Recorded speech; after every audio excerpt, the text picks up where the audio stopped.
Hello, it's Philip Taylor speaking from Richmond Green Chambers in London. I'm looking at a most interesting book today from Wildy, Simmonds and Hill Publishing. It's called Cybercrime, Law and Practice, this book here. Been written by two people, Matthew Richardson, and in fact it's only Matthew Richardson. It's actually in a second edition. I thought there was another name there for a minute. It's actually in a second edition. This is the book here. Elizabeth did the actual written review, having had a chat with me about it, and then we sort of added various bits and pieces. The headline we've given our review is now in a new edition, a practitioner's reference guide regarding cybercrime and the issues which may arise before the courts in England and Wales. Now, the reason that we're talking about this is because this is an area of law that's very much up and coming. And it's an area that is, frankly, has, in my view, certainly, and that of many other practitioners, been an area which has not really been able to be dealt with satisfactorily by the state. And there are a lot of reasons for that. Obviously, there's partly money, but there are a lot of other reasons. One is the understanding of what cybercrime is today. Let's look at the book first of all. It's a very useful book from Wildy. It's a hardback. There's the spine. See the front. There's nothing on the back. It runs to nearly 300 pages in total. The index at the back is by page numbering, so it should be relatively easy to find things. It's quite a substantial index, as well, as you can see. References are to page numbers, as it says there. It's quite important to know that because some publications have paragraph numbering. This book, in fact, has a certain amount of paragraph numbering at the sides, and there is some, as you can probably see, some footnoting. If we go to the front of the book, it's a light book, it's not a heavy book to lift at all. There's the front page. Then there's a nice dedication. Now, I always show the dedications because we only review books that we like. I don't believe in reviewing a book that I don't like. There's the details from Wildy's. The reason for that is that, having written books myself, I don't really feel I want to criticise a book heavily. I'd rather not say it. Do have a look at the foreword, which is quite useful because it sets out. The first edition came out in 2014. The foreword is written by Ian Dyson, who was the Commissioner for the City of London Police. This is the foreword for the new edition. Then you've got the contents section, setting out the various offences, listing them all, going all the way through. You can see the numbers, and then there's a total of 8 chapters. Then 2 appendices, the Criminal Procedure Rules 2015 and the new Social Media Guidelines from the Crown Prosecution Service at the back. Then there's an introduction from the author, Matthew Richardson. And then there are a list of contributors, because this is actually an edited by book, if you like, because there have been a lot of people who've actually contributed to this. You can see the list there and over the page. Then there's a useful list of abbreviations, which again I find very helpful, especially when it comes to the abbreviations for some of the Acts of Parliament, which we all know of, but occasionally there's a little bit of a mental block and you suddenly think, oh, what does that actually mean? Although I think I know what PACE means. I'd like to think I do anyway. There we go. And then after that, you've got the list of table of cases, growing as we speak. And after the table of cases, not particularly many at the moment, you've then got the table of statute. You've obviously got 1 or 2 well-known cases, of course, that have appeared. And after the statutes, you've got the statutory instruments. And then after that, conventions and so forth, because one of the problems with cybercrime, which is basically the problem with all crime today, it's international. Table of other material, and then we get to the various chapters. Chapter 1, offences involving misuse of computers, which is of course probably what everyone will immediately consider to be part of cybercrime, and it looks at the background to the Computer Misuse Act of 1990. You can see the structure, paragraph numbering, and there's footnoting, and that follows the standard house style of Wildy, Simmonds and Hill publishing for this publication. Now, what do we what do we actually say about Matthew's book? Because I'm impressed with it, I have to say. I think it's an important book. Move it over just a little bit. An important book at an important time, because there are a lot of changes taking place in this decade. The book came out last year, and I'm reviewing this in the early part of 2020. And we say this: how amazing is information technology in its many manifestations? What was once referred to as the World Wide Web has now become virtually a world unto itself, offering almost limitless possibilities for human endeavour, including crime. And that's a big problem because it's not localised, it's national and international. This book's been published by Wildy's, and it's now a highly regarded legal text in our view on cybercrime, and it's appeared now as a much needed second edition, updating edition from the first work, which came out in 2014. And it does much to address the core problem presented by the internet itself.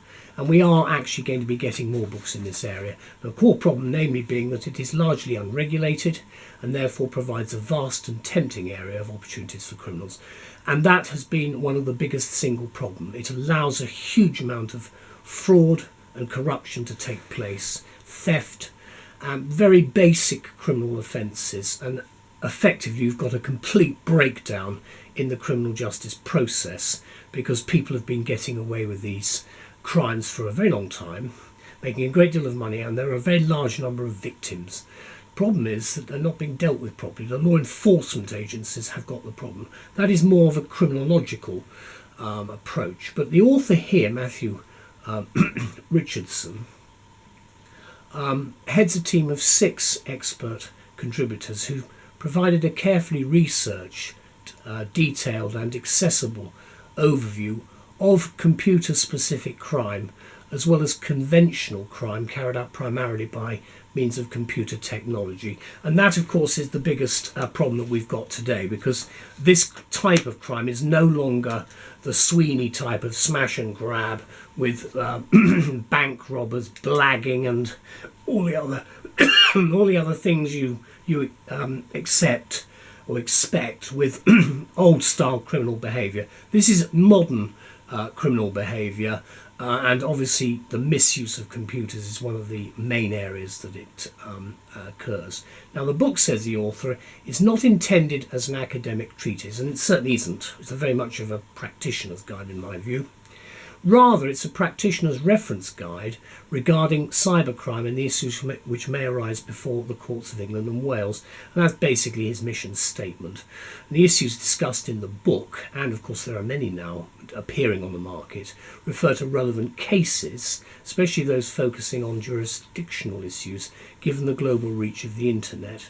And again, I say that because there are a number of the leading law publishers who've published works about the internet and internet law, and it's beginning to gain quite a lot of traction. The difficulty, of course, has been that we are, within the legal profession and the legal world, very slow to react sometimes to some of the problems. Now, among the offences detailed in the text are data protection, property, internet content, cyber harassment, stalking, and computer misuse. Hacking, one of the most common examples of computer misuse, involves intrusion into other people's systems and accounts, and is of course actionable under the Computer Misuse Act 1990, which starts the book off. There's also coverage of contempt of court, which is an important area, the internet and court reporting, and there's a final chapter on criminal evidence and computer technology. In other words, an updating of where we were with PACE, which is now quite an old piece of legislation. And can I just say on the contempt of court matters, I am noticing from the emails I get from the judiciary website that there are a large number, very much larger number of people being done, it would appear, for contempt than otherwise was the case. And this, of course, is very, very much to do with the civil courts And a concern I have is that this is really something that should be in the criminal courts rather than the civil courts. But of course it can't be if in fact it's arising from, say, the breach of an injunction. So you can see the difficulties and the overlap within both the criminal and the civil justice systems. Now, what the author terms the criminalisation of nosy parkering has been carrying on apace for quite some time. And this is again a problem. In the here and now, of course, with a constantly changing cyber landscape, the book usefully offers advice on a number of cyber-related areas, and that includes the one that's causing, I think, a great deal of trouble at the moment, which is social media.